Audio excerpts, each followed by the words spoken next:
السلام علیکم ورحمۃ اللہ وبرکاتہ۔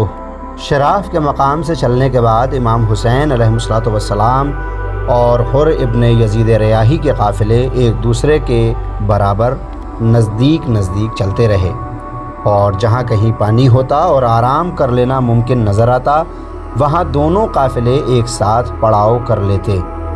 ایسے ہی مقامات میں سے ایک بیضہ کا مقام تھا، جہاں ایک مرتبہ پھر امام کو لشکر حر سے خطاب، اس کے سامنے حقائق کے بیان اور اپنی جد و جہد کے علل اور اسباب کی تشریح کا موقع ملا۔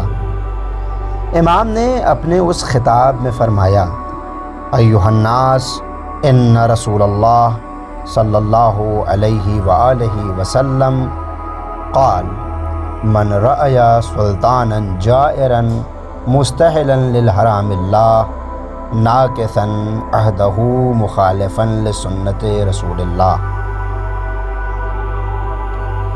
اے لوگو، رسول اللہ نے فرمایا ہے کہ اگر کوئی شخص کسی ظالم حاکم کو دیکھے جو اللہ کے حرام کیے ہوئے کو حلال بنا رہا ہو، خدا سے کیے ہوئے عہد و پیمان کو توڑ رہا ہو، رسول کی سنت کی مخالفت کرتا ہو اور اللہ کے بندوں کے ساتھ ظلم و ستم سے پیش آتا ہو، اور یہ شخص ایسے حاکم کو دیکھنے کے باوجود اپنے عمل یا اپنے قول سے اس کی مخالفت نہ کرے، تو اللہ کو حق ہے کہ اس خاموش اور بے عمل شخص کو اسی ظالم کے ہمراہ عذاب میں مبتلا کرے۔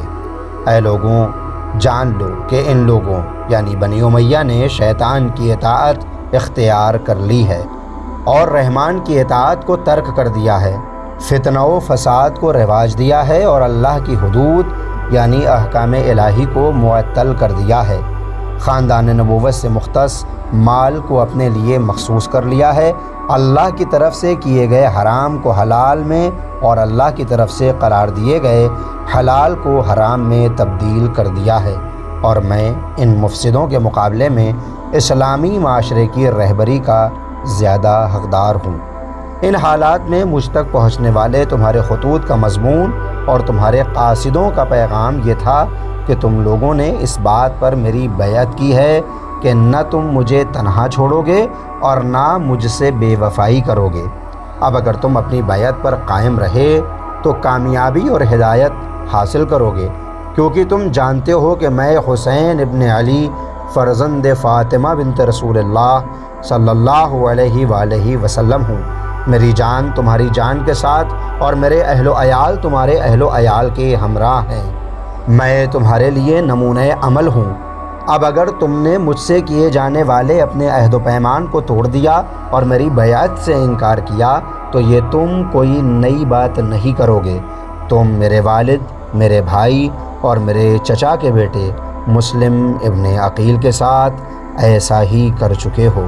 جس نے تم پر بھروسہ کیا اس نے دھوکہ کھایا۔ یاد رکھو کہ تم نے اپنا ہی نقصان کیا ہے اور اپنے ہی حصے کو ضائع کیا۔ جو کوئی وعدہ خلافی کرتا ہے وہ خود اپنے آپ ہی کو نقصان پہنچاتا ہے۔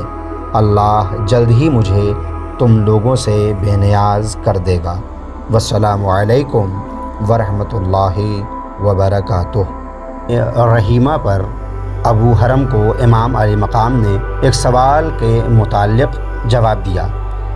رحیمیہ کے مقام پر کوفے سے تعلق رکھنے والا ایک شخص ابو حرم امام کی خدمت میں حاضر ہوا اور عرض کیا: یا ابن رسول اللہ، ما الذی اخرجک عن حرم جدک؟ اے فرزند رسول، کس چیز نے آپ کو اپنے جد کا حرم چھوڑنے پر مجبور کیا؟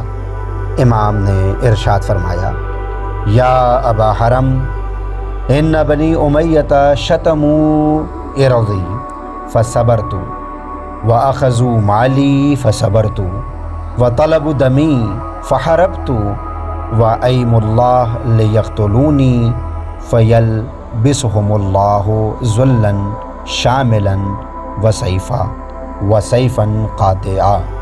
اے ابو حرم، بنی امیہ نے مجھے برا بھلا کہا، میں نے صبر کیا۔ میرے اموال کو غصب کیا، میں نے اس پر بھی صبر کیا، لیکن جب انہوں نے میرا خون بہانا چاہا تو میں نے مدینہ چھوڑ دیا۔ خدا کی قسم، یہ بنی امیہ مجھے قتل کر دیں گے۔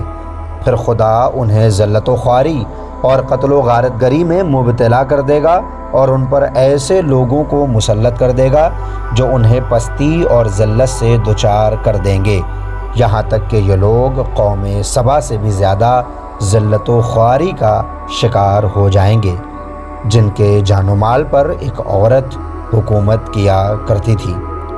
امام علیہ الصلوۃ والسلام نے مختلف افراد سے جو گفتگویں کیں وہ آپ کے عام خطبات کے برخلاف بہت مختصر اور انتہائی جامع ہوا کرتی تھیں۔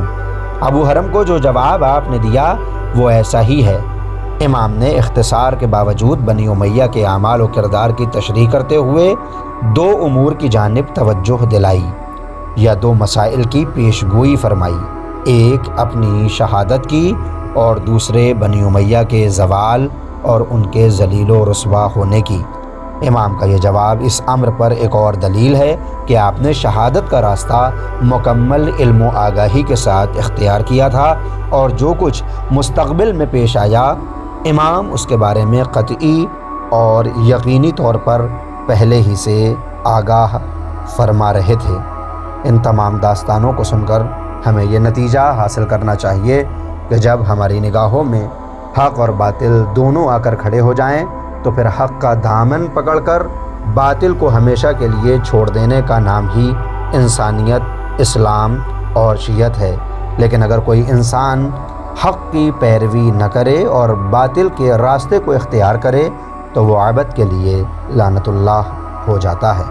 وآخر دعوانا ان الحمد للہ رب العالمین۔